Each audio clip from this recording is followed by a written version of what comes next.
സിബി, ഇന്നലെ തന്നെ കോൺഗ്രസ് ഇതുമായി ബന്ധപ്പെട്ട് എംപിമാരുടെ യോഗമൊക്കെ വിളിച്ചിരുന്നു. ഇന്നിപ്പോൾ ബില്ല് അവതരിപ്പിക്കുന്ന വേളയിൽ പ്രതിപക്ഷ നേതാവ് രാഹുൽ ഗാന്ധി സഭയിലില്ല എന്ന് പറയുന്നത് എന്തുകൊണ്ടാണ്? അദ്ദേഹം ഈ മനഃപൂർവ്വം വരാതിരിക്കുന്നോ അതോ പ്രതിഷേധമായി വിട്ടുനിൽക്കുന്നോ? ഏത് രീതിയിലാണ് ഈ ഒരു വിട്ടുനിൽക്കൽ? ഇതിലൊരു സാങ്കേതികമായ എന്താണ് ഇതിൽ കാരണമെന്ന് വ്യക്തമല്ല. കാരണം ഇതിപ്പോൾ രാവിലെ രാഹുൽ ഗാന്ധിയുടെ നേതൃത്വത്തിലാണ് ഈ കോൺഗ്രസ് എംപിമാരുടെ യോഗം രാവിലെ ചേർന്നിരുന്നു.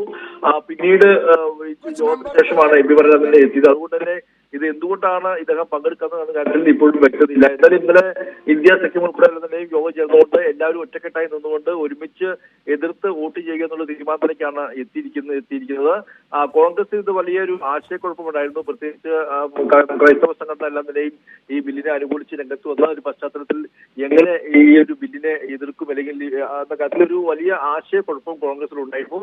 ഇതുമായി ബന്ധപ്പെട്ടുകൊണ്ട് പല എംപിമാരും കോൺഗ്രസിന്റെ എംപിമാരെല്ലാം തന്നെയും ഈ ഒരു ബില്ലിനെ എതിർത്ത് വോട്ട് ചെയ്യാനുള്ള ഒരു ബുദ്ധിമുട്ടടക്കമെല്ലാം തന്നെയും ചൂണ്ടിക്കാണിക്കുന്ന പശ്ചാത്തലം ഉണ്ടായിരുന്നു.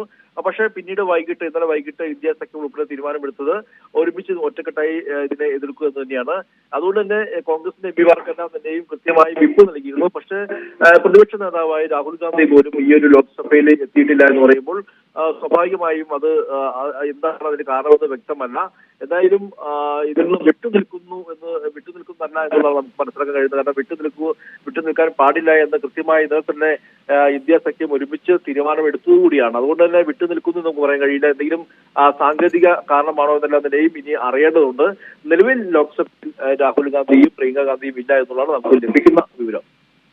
എപ്പോഴാണ് ഈ ബില്ലിൽ ചർച്ച ആരംഭിക്കുക? എങ്ങനെയാണ് അതിന്റെ ഒരു സമയക്രമം? ഇപ്പോൾ ഈ ബില്ല് ലോക്സഭയിൽ കിരൺ റിജിജു അവതരിപ്പിക്കുകയാണ്. അതിനുശേഷം ചർച്ച ആരംഭിക്കും. ഏകദേശം 8 മണിക്കൂറോളം ചർച്ച ഉണ്ടാകും എന്നുള്ളതാണ് നമുക്ക് ലഭിക്കുന്ന വിവരം. ഇന്നലെ അറിയിച്ചിരിക്കുന്നത് 6 മണിക്കൂറിലധികം ചർച്ച ഉണ്ടാകുമെന്നാണ്. അങ്ങനെ ഇന്ന് ഈ 8 മണിക്കൂർ ഏകദേശം രാത്രി 8 മണി വരെ ചർച്ച നടത്തിയ ശേഷം രാത്രി 8 മണിയോടെ ഇതൊരു വോട്ടിംഗിലേക്ക് പോകും. ഈ വോട്ടിംഗിൽ ശേഷമായിരിക്കും ഈ ബില്ല് ലോക്സഭ പാസ്സാക്കുക. നിലവിലെ ഒരു അംഗസംഖ്യം അനുസരിച്ച് ഭരണപക്ഷത്തിന് ഈ ബില്ല് പാസ്സാക്കാൻ എളുപ്പമാണ്.